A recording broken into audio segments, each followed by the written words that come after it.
మల్లారెడ్డిని పార్టీలకు వెళ్ళి సస్పెండ్ చేయాలి. బహిరంగంగా ప్రజల ముందు బీజేపీ అభ్యర్థిని అలైబలై చేసుకొని ఆయనే గెలుస్తాడని ఆయనకు సహకరిస్తుంటే ఆయన అసెంబ్లీ నియోజకవర్గం ఉన్న ప్రాంతంలో మేడ్చల్ ఎమ్మెల్యే మీద చర్యలు తీసుకోకపోను ఈరోజు కేటీఆర్ సమర్థించడం దేనికి సూచన?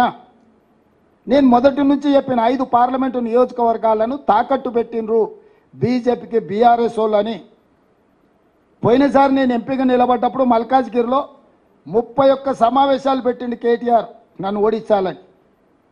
ఇలా ఇప్పటి వరకు ఒక్కటి పెట్టిండు, కార్యకర్తల సమావేశం అని చెప్పి పెట్టి ఆర్ఎల్ఆర్ను పిలిచి నీకు పైసలు ఇచ్చేది లేదు, నీకేమైనా ఆస్తి ఉంటే అమ్ముకో అని చెప్పిండు. ఇన్ని వేల కోట్లు దోసుకున్నావు, బూత్ ఖర్చుల కన్నా ఆర్ఎల్ఆర్కి ఇవ్వాలి కదా. అంటే నువ్వు ఎన్నికలు చేయకు, వదిలేసాయి, ఈటల రాజేందర్ గెలవాలి. ఎక్కడన్నా ఈ మొత్తం ఎన్నికల పర్యటన మొదలైనాక ఈటల రాజేందర్కు వ్యతిరేకంగా ఎక్కడైనా కేటీఆర్ మాట్లాడిండా? కేసీఆర్కు వ్యతిరేకంగా ఈటల రాజేందర్ ఎక్కడైనా మాట్లాడిండా? నిన్న నా మీద సవాల్ విసురుతున్నాడు, నువ్వు భూములు అమ్మకుంటా రైతులకు రుణమాఫీ చేయని. భూములను అమ్మకుంటా రుణమాఫీ చేయి, బుక్కెడు బో పెట్టకుండా పిల్లల్ని ఆంబోతులాక తయారు చేయి. ఏందే రాజేందర్, ఏం మాట్లాడుతున్నావు నువ్వు? ఇన్ని వేల ఎకరాలు కేటీఆర్ అమ్మినప్పుడు ఎప్పుడన్నా ఈ భూములు అమ్మొద్దని ఎప్పుడన్నా ఈటల రాజేందర్ మాట్లాడిండా? హైదరాబాద్ చుట్టుముట్టూతా విలువైన వేలాది ఎకరాల భూముల్ని అమ్ముకోవడం, ఆక్రమించుకున్నప్పుడు రాజేందర్కి ఏ రోజు కూడా ఈ భూములు గుర్తురాలే. నేను ప్రజలకు మంచి చేద్దాము, ఏదేమైనా సరే మాకు అధికారం ఇచ్చిందే రైతు రుణమాఫీ చేయడానికి.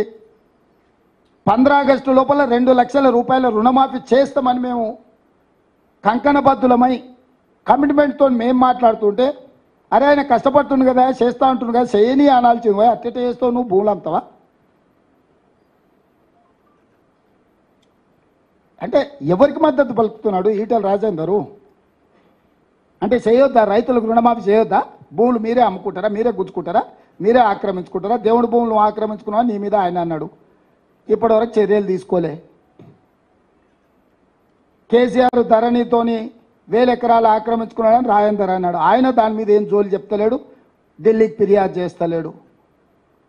అందుకే నేను కేసీఆర్ను సూటిగా డిమాండ్ చేస్తున్నా, మల్కాజ్గిరిలో బీజేపీ అభ్యర్థి ఈటల రాజేందర్ను గెలిపించడానికి మీ మేడ్చల్ ఎమ్మెల్యే బహిరంగంగానే మాట్లాడిండు, గెలుస్తున్నాడని అభినందించిండు. తక్షణమే మీ మేడ్చల్ ఎమ్మెల్యే మీద చర్యలు తీసుకోండి. బీజేపీతో మీకు చీకటి ఒప్పందం లేకపోతే తెలంగాణ సమాజానికి నేను విజ్ఞప్తి చేస్తున్నా, వాళ్ళ ఒప్పందం బయటపడ్డది. అమాయకంగానో అత్యుత్సాహంగానో మేడ్చల్ ఎమ్మెల్యే ఉన్నట్టు చెప్పిండు, కుండ వలగొట్టిండు. ఇక కేటీఆర్ గుండు వలగొట్టుడే మిగిలింది తెలంగాణ సమాజంలో. పోయిందని నేను మా అధికారులు అడిగితే వాళ్ళకి అధికారికంగా కనెక్షనే లేదు సార్, వాళ్ళు జనరేటర్ మీద ఉన్నారు, ఆ పొట్టైన జనరేటర్లో కట్టబెట్టినట్టు ఆగింది సార్ అని మా అధికారులు చెప్పాను. మరుక్షణం నేను విచారణకు ఆదేశించిన, సూర్యాపేట అట్లట్ల కరెంటు పోయిందని అడిగితే అసలు దాని కరెంటు కనెక్షన్ లేదని చెప్పారు. అంటే ఒక 10 ఏళ్ళు ముఖ్యమంత్రిగా పనిచేసి ఈరోజు ప్రధాన ప్రతిపక్ష నాయకుడు ఉన్న కేసీఆర్కి ఇంత అసహనం, ఇన్ని అబద్ధాలు ఎందుకు? ఏం కొట్టుకపోయింది, ఏం మునిగిపోయింది? ఏం అధికారం లేకపోతే సస్తమా? ఏమవుతుందా? ఊపిరాకి చచ్చిపోతావు? అసలు ఏమన్నా 10 ఏళ్ళు దేశాన్ని బట్టి పీడించిన మోడీని ఎట్లా ఓడగొట్టాలనో బాధ్యత లేకుండా 100 రోజులలో 5 గ్యారెంటీలు అమలు చేసి ఈరోజు 2 లక్షల రుణమాఫీ ఖచ్చితంగా అమలు చేస్తామని మేం చెప్తుంటే, అరే పిల్లగాడు ఏదో తిప్పల పడుతున్నాడు, చేయని చూద్దాం, ఒక 6 నెలలు సంవత్సరం సంసారం చేయని, పిల్లనో పిల్లగాడో పుట్టని అని అంటాడు ఎవడన్న పెద్దోళ్ళు. కడపకాడ అడ్డం పట్టుకున్నట్టుంది నా వ్యవహారం. ఏంది జరగవద్దు, ఏంది ఉండొద్దు, ఏం పోయే కాలము, ఏంది దుర్మార్గము? అందుకే తెలంగాణ